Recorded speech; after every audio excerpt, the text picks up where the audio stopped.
Elden Ring DLC dreams might finally be coming true. $1 million Counter-Strike skin is discovered, and the YouTuber who turned a PS5 into a tablet. It's me, Ash Dixon, and oh look, we're back with our regular old setup. Luckily for us, studio boy Hanif came back from his extended break, waved those magic fingers, and well, things started getting turned on. Now, as much as I love him for it, he did also inform me that he played Monopoly 8 times while he was away. So I am 10 times, Jesus Christ, man. Well, even more so, I'm questioning his insanity because Monopoly is an awful game for awful people, and I will die on this hill. But in the words of the Cheshire Cat, we're all mad here, so I'm glad he's back.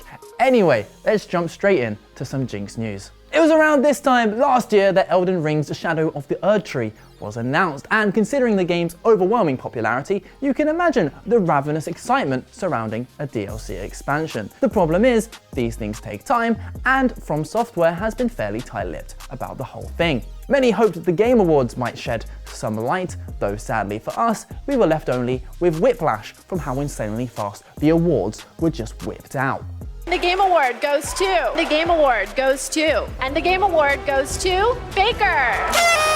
And we've now entered 2024 with a veil of mystery of what's to come. Until today, because by God, I don't want to get people too excited over nothing, but we've been handed a morsel of hope that Shadow of the Erdtree might just be around the corner. You see, Steam data tracker SteamDB has recently added a little update to Elden Ring's DLC section. And while that might not sound like much, it's the first time that's happened in 15 months. Not only that, but next month happens to be the game's 2nd anniversary, and well, things would just line up very nicely. The update itself is simply called Unknown App 2778580, and as much as I want to go full Call of Duty and be like, the numbers, Mason, what do they mean? As far as I can tell, there's no clues in the name. But maybe all of this is just wishful thinking. Back in December, producer Yasuhiro Kitao did say it will be a little while yet. But I don't know, maybe by a little while, Yasuhiro actually means just 2 months. Either way, this is your reminder to subscribe to the channel so you don't miss out on any of those juicy updates.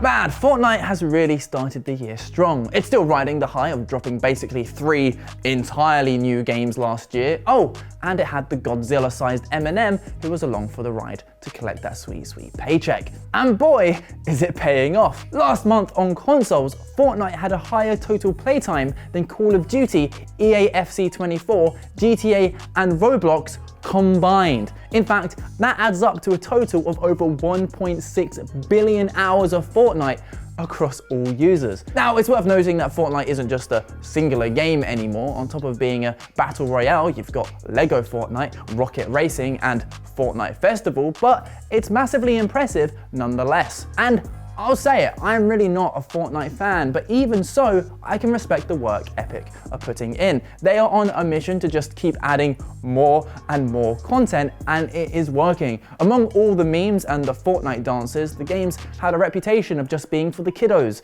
for quite some time, but miraculously, it seems to actually be shifting away from that image. Yeah, it's still dominated by a younger audience, but you know what?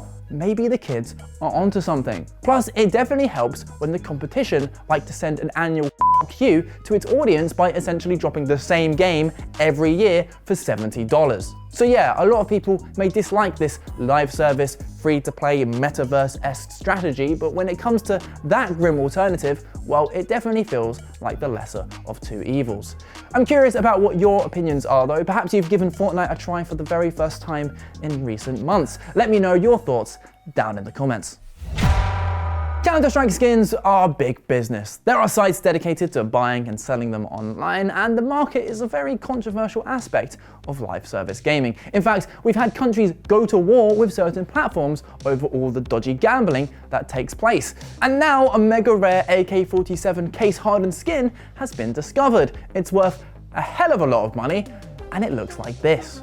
Which, I know, I'm thinking the same thing, looks like trash. But hey, let's not let visuals get in the way. Buying expensive skins isn't about looking cool, it's about earning a badge that says, I have too much money, someone please rob me. Anyway, this rather uninspiring cosmetic is the Blue Gem AK-47. To its credit, it is one of a kind, and well, the AK is arguably the best and most popular weapon in the game. Apparently, it was added to CSGO way back in 2013, got somehow lost, and now it looks like it's finally been found, or at least that's according to a Chinese trading site called Buff. It was spotted by Twitch streamer OwnPixel, who's estimated that it's worth between $800,000 and $1 million. But knowing CS players, I'm sure it could fetch a hell of a lot more. For reference, a rare blue gem knife was found just before Christmas, and the owner turned down an offer of $1.5 million for it, which is just insane. Imagine all of the 1998 Pikachu Illustrator cards they could have bought for that money.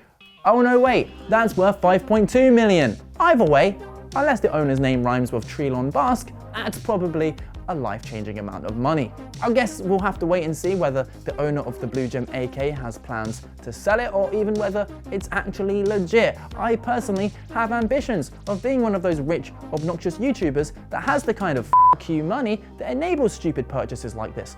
So once again, a like and subscribe would be much appreciated. There's two types of people in this world. The kind that have an idea, think, man, that would be cool, and then swiftly go on with their day. And then the other that have that idea and then decide to hyperfixate on it until it becomes a reality. Well, today's Creation Corner is dedicated to someone who fits into that second box. That's because YouTuber DIY Perks has created the very first PS5 tablet. As his name would suggest, it's an unofficial DIY build, but despite that, it looks hella fancy. It's got a hefty 4K OLED screen, all the internals of your regular PS5, but in a nice portable form factor that would make the PS Portal question its very existence. And I know we're used to super sleek tablets these days, and I won't lie, this thing is a chunky boy, but when you compare it to the regular PS5, I mean damn, he's done a seriously impressive job. Now, it is worth noting you do have to plug it in to power it, which is a bit of a downer, but the sad reality is getting a battery with both enough storage and power to fuel a PS5 is, well, that just ain't gonna fit in a tablet. I totally recommend checking out the full video to see how he made it. How the internals are not running at the temperature of the sun's core is something of a miracle. Plus, I just really enjoy how he reminds me of Theon Greyjoy, and after everything that guy went through in Game of Thrones, it's rather nice just picturing him sitting there playing some games. Which is what I'm now off to do. Remember to like and subscribe, check out yesterday's news somewhere around here, and we'll see you tomorrow.